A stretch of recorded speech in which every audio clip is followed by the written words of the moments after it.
अब मेरा मतलब है कि अगर हमें आधा पाकिस्तान अपना आधा धड़ गंवा कर हमने ये आइन बनाया है और 4 इकाइयां हम इकट्ठी लेके चल रहे हैं और अब आप इन 4 इकाइयों को भी आगे तकसीम करने की बात करें तो मैं क्या कर सकता हूँ। इस ग्रोह का वहाँ ताकत के जोर पर कब्जा करना ना अफगान अवाम के मफाद में है ना हमारे मफाद में है। इसके असरात पाकिस्तान पर भी मनफी पड़ेंगे। ना ही पाकिस्तान को ये चाहिए कि जितने जोशो खरोश से ये दुनिया में इनकी तर्जुमानी और वकालत कर रहे हैं ये करें। ये हमारे अपने गले पड़ जाएगा। अफगानिस्तान हमारे लिए एक बड़ी लाइबिलिटी बनने जा रहा है। नमस्कार दोस्तों, स्वागत है आप सभी का। दोस्तों, जैसा कि आप सभी जानते हैं कि अब जो पाकिस्तान को नया डर सता रहा है वो है पाकिस्तान के 4 हिस्से हो सकते हैं। दोस्तों, ऐसा क्यों हो सकता है?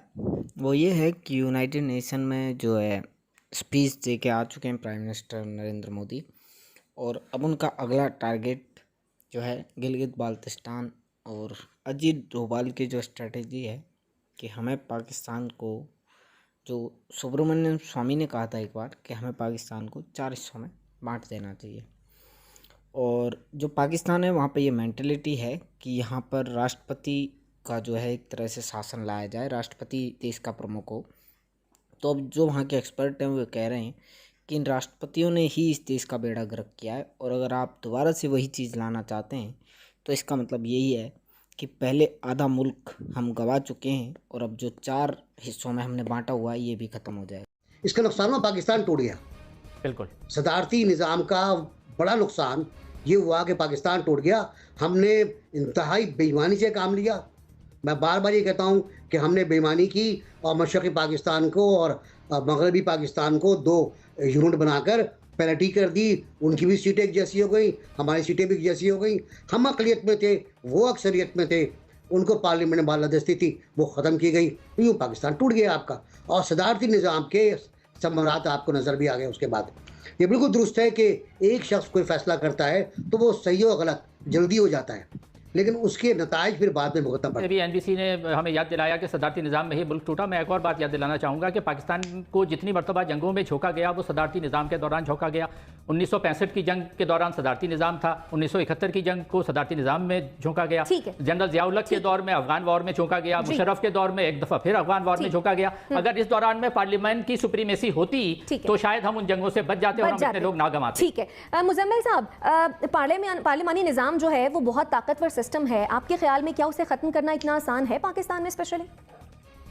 आइन जो है ना वो मुल्क की बका की जमानत होता है, और पाकिस्तान का जो ये आइन है ये हमने आधा पाकिस्तान खोकर हासिल किया है। और अब मेरा मतलब है कि अगर हमें आधा पाकिस्तान अपना आधा धड़ गंवा कर हमने ये आइन बनाया है और 4 इकाइयां हम इकट्ठी लेके चल रहे हैं, और अब आप इन 4 इकाइयों को भी आगे तकसीम करने की बात करें तो मैं क्या कर सकता हूँ। अगर आमरीत के जो लोग हैं जो इस मुल्क में जमहूरियत के दुश्मन हैं और जो हर वक्त यहाँ जमहूरियत और जमहूरी सियासतदानों के खिलाफ प्रोपेगेंडे में मशगूल रहते हैं, और कोई मौका हाथ से ना जमहूरियत को बदनाम करने का और ना जमहूरी सियासतदानों को बदनाम करने का हाथ से जाने देते हैं, वही पार्लियामानी निज़ाम के खिलाफ बातें करते हैं। उन्हीं को जो है अरकान असेंबली की तनख्वाहों का किसी दिन ले आएंगे कि साल में इतनी तनख्वाहें दी गई हैं, वो किसी दिन आपको एयर टिकट लाकर दिखा देंगे पार्लियामेंट्स के, और वो कभी सदारती निज़ाम में समझेंगे जैसे ये कोई खर्चे ही नहीं होंगे। वो एक आदमी घर से बस्ता उठा के आएगा और पाकिस्तान चला लेगा, क्या ऐसा होगा? तो इसलिए मेरा ये ख्याल है कि ये जमहूरियत के खिलाफ जो साजिशें हैं इनको इदारों को भी सपोर्ट करना बंद कर देना चाहिए। 70 साल में बहुत सबक सीख लिया है, बहुत नुकसान हुआ है पाकिस्तान का। जितना नुकसान पाकिस्तान का जमहूरियत के खिलाफ साजिशों ने किया है इतना किसी दुश्मन ने नहीं किया। अगर हम पहले दिन अपने मुल्क में एक निज़ाम ले आते और यहाँ पर जमहूरियत कायम कर लेते तो हम भी आज जो हमारे मध्य मुकाबल है ममालिक उनके बराबर ही खड़े होते। ये जो सदर अयूब खान, सदर ज़ियाउल हक, सदर परवेज मुशर्रफ, सदर याहिया खान, इन्होंने पाकिस्तान का बेड़ा गर्क किया है। कोई मेरा मतलब भुट्टो कर गया या नवाज शरीफ कर गया। ठीक है, आपका पॉइंट आ गया। ठीक है, यानी कमोबेश सभी का मानना यह है कि पार्लियामानी निज़ाम पाकिस्तान के लिए बेहतरीन निज़ाम है, और सूरत हाल में पाकिस्तान के लिए तालिबान को डिफेंड करना आपके ख्याल में क्या मुनासिब होगा? देखिए, एक तो हम सऊदी अरब की मिसाल ऐसे दे देते हैं। सऊदी अरब क्या IMF से कर्जा लेता है? सऊदी अरब क्या मगरब से इमदाद मांगने चला जाता है? सऊदी अरब के क्या मेरा मतलब है कि लोगों से कह रहा है कि मुझे ह्यूमैनिटेरियन एड दे दें? वो दुनिया का मोहताज है, वो अपने को खुद मुख्तार मुल्क है, उनका अपनी इकोनॉमी इतनी स्ट्रांग है, वो दुनिया को पैसे देते हैं, उन पर दुनिया कैसे अपने असूल ज़ाब्ते लगा सकती है? ये तो महकूम कौमों के लिए है कि अगर आपने उनसे पैसा लेना है, उनसे इमदाद लेनी है, उनसे भीख लेनी है, तो उनकी बात माननी पड़ेगी, देने वाले की बात माननी पड़ेगी। तो एक तो सऊदी अरब की मिसाल और अफगानिस्तान की मिसाल मुझे समझ नहीं आती। लोग कहते हैं जी वहाँ भी बादशाह आता है, वहाँ कौन सा इलेक्शन होता है जो अफगानिस्तान में इलेक्शन हो जाए। आप किससे मुआवजना शुरू कर देते हैं? हालात और तब के मुताबिक मुआवजना करें, हर मुल्क की अपनी स्ट्रेटेजिक वैल्यू है। एनबीसी का कमेंट भी ऐड करें। एनबीसी, आप क्या कहेंगे इस मामले पर? सऊदी अरब में क्या ज़्यादा ताल्लुक है, मैं इससे भी वजाहत कर दूं कि वहाँ औरतें ड्राइविंग कर रही हैं, जिम्नाजियम जा रही हैं, वहाँ थिएटर खुल गए हैं, वहाँ सिनेमा हाउसेस खुल गए हैं, वहाँ मखलूत महफिलें शुरू हो गई हैं, वहाँ म्यूजिक कंसर्ट हो रहे हैं, सब कुछ हो रहा है, कोई मसला नहीं है। सर काटना बंद हो गए, हाथ काटना बंद हो गए। वन दूसरा पॉइंट मेरा ये है कि अफगानिस्तान की सूरत हाल दोहा और कंधार के इख्तलाफात हैं।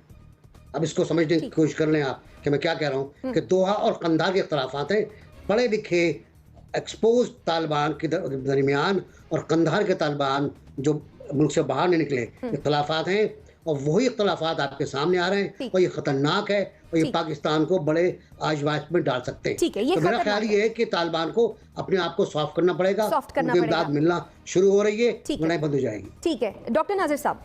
जी, आपने पूछा है कि क्या ये 90 की दहाई में ले जा रहे हैं। मैं समझता हूँ 90 की दहाई में नहीं, बल्कि ये 90 साल बल्कि 900 साल पीछे ले जाना चाहते हैं अफगानिस्तान को। और बुनियादी तौर पे मैं यही बार बार दोहराता रहा हूँ कि यह बात हमें समझने की है कि ये एक इंतहा पसंद और बुनियाद परस्त ग्रोह है। इस ग्रोह का वहाँ ताकत के जोर पर कब्जा करना ना अफगान अवाम के मफाद में है, ना हमारे मफाद में है। इसके असरात पाकिस्तान पर भी मनफी पड़ेंगे। ना ही पाकिस्तान को ये चाहिए कि जितने जोशो खरोश से ये दुनिया में इनकी तर्जुमानी और वकालत कर रहे हैं ये करें। ये हमारे अपने गले पड़ जाएगा। अफगानिस्तान हमारे लिए एक बड़ी लाइबिलिटी बनने जा रहा है, जिसको सोवियत यूनियन और अमरीका ठीक ना कर सके, वहाँ पाकिस्तान नुकसान ही उठाएगा, फायदा।